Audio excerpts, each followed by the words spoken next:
हिड़ो पाखक गामछा पिंधिक जावा कथा से माने जीवे ताने सहर ना हो गला किंतु भाव किंतु सहरी सहरी बास्ना हलानी जमी मो सहर भी जमी कह मो गाँ एवं सहर सहर बास्ना हो सहर में कहब मो सहर एवं गाँ गाँ कि मॉडर्न स्टाइल गले आप वेब टॉकिंग सेया रहे तो मो कहा मॉडर्नाइज जाऊँगी आग बाकी तक जिन ये कर जो उदाहरण दूसरी ना से दात ब्रश बदल में बर्तमान दात काटी नहीं जी गामुछा पिंधिक ढाल नहीं जी सहरांचल प्रतिशत बढ़ से आधार में घोषणा कर आवश्यकता रही कि मोर गोटे मत हो आपण जन को राजा बोली घोषणा करदे कि गोटे राज्यटे दरकार गोटे मकुटटे दरकार। देखो नवीन सरकार अमल में चॉकलेट बांटिया भाया एनएसी म्युनिसिपालिटी बंटा होता है खाली कथार कथार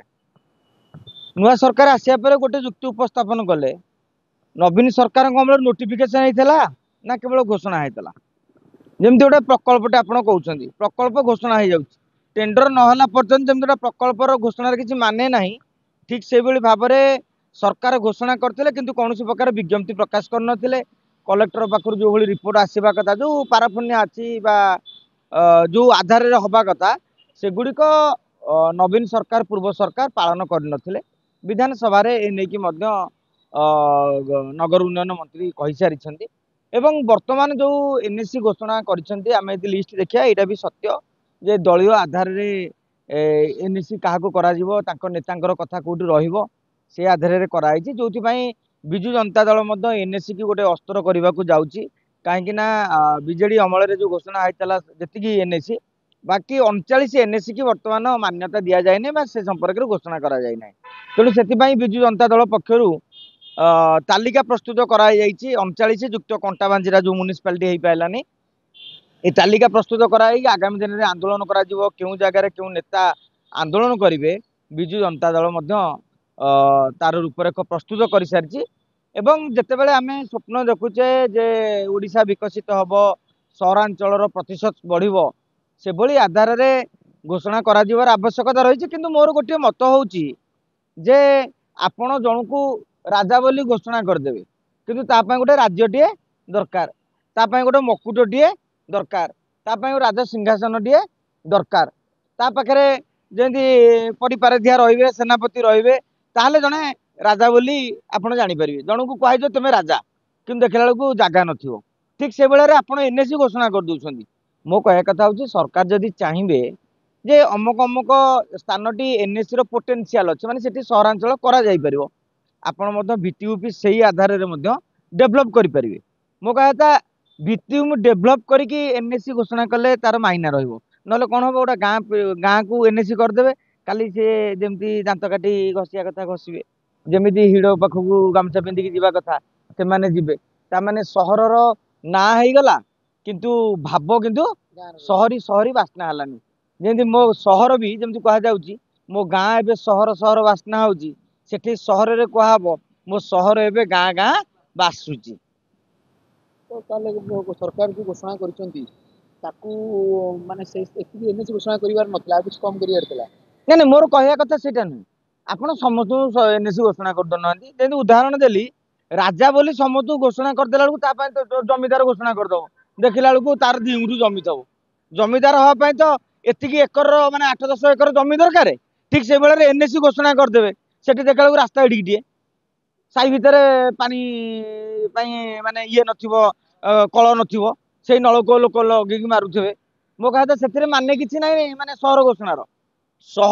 करने गोटे सहर आबद कायदा को आपन को डेभलप करा पड़ो जे सहरांचल जो भाव में गाँव में लाइट सहरांचल लाइटा जलुची नियन आलुओ चकचक करुच्ची आपण गाँ को चाहिए नियन आलुओ लगे भी से सहरांचल हो देखिए गोटे मॉडर्न आजिकल अल्ट्रा मॉडर्न मॉडर्न एगुरा सब बाहर आउटा हूँ ट्रेडिशनल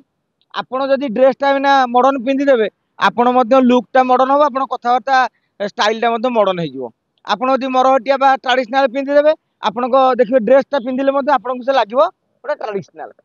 माने आप वेब टॉकिंग आप देखिए जेनराल गोटे मानसिकता गोटे जीन पैंट पिंधिकी मॉडर्न स्टाइल रे कर तुम वेब टॉकिंगटा बदली जाए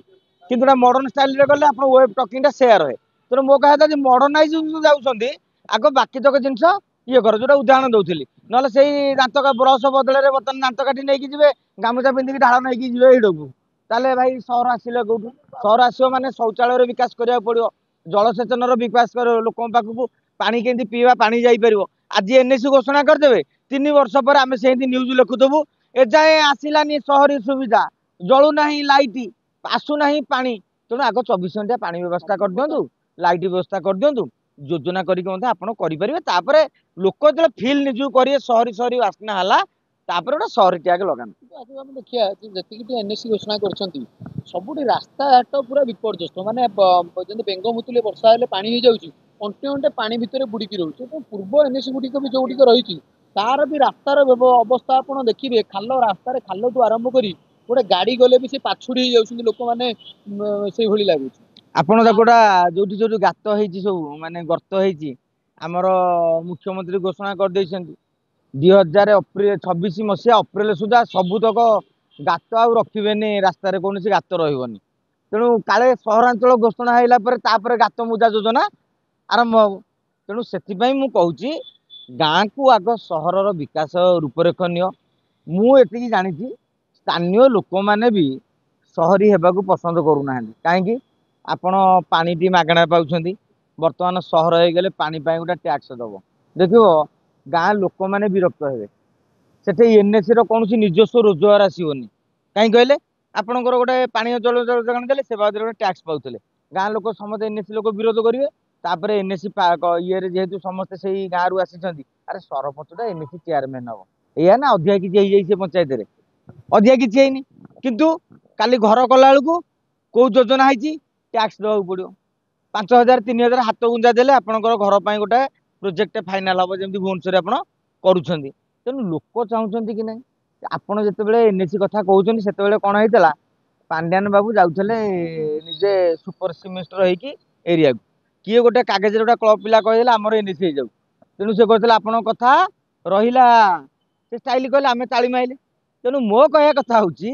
ସହରାଞ୍ଚଳ କରିବା ପାଇଁ ଯେପର୍ଯ୍ୟନ୍ତ ଭିତ୍ତିଭୂମିର ବିକାଶ ଆପଣ କରିପାରୁନାହାନ୍ତି, ସେ ସହରାଞ୍ଚଳର ମାନେ କିଛି ନାହିଁ। ଆପଣ ଦେଖିବେ ରାଉରକେଲା, ସମ୍ବଲପୁର ମହାନଗର ନିଗମ ଆପଣ ଘୋଷଣା କରିଦେଇଛନ୍ତି, ଇଲେକ୍ସନ କଲେଣି ଏଯାକେ? ସେଠାକାର ଲୋକ ବା ଏଯାକେ ସାମିଲ ହେବାକୁ ଡରୁଛନ୍ତି ଯେ ଆମକୁ ସବୁ ମାଗଣା ପାଉଥିଲେ ଏବେ ସବୁ ଟ୍ୟାକ୍ସ ଦେବାକୁ ପଡିବ। ତେଣୁ ଅନେକ କଥା ତା ଭିତରେ ରହିଛି, କିନ୍ତୁ ଏକଥା ଆମେ କହିପାରିବା ଯେ ସହରାଞ୍ଚଳର ବିକାଶ ହେବାର ଆବଶ୍ୟକତା ରହିଛି। ଆମେ ଯେତେବେଳେ ମେଟ୍ରୋର କଥା ଚିନ୍ତା କରୁଛେ, 5G ପରେ ବର୍ତ୍ତମାନ 6G ଯୁଗର ଆରମ୍ଭ ହବ ବୋଲି ସୂଚନା ମିଳୁଛି, ସେଭଳି କ୍ଷେତ୍ରରେ ଆମ ଗାଁ ବି ସହର ସହର ବାସୁ।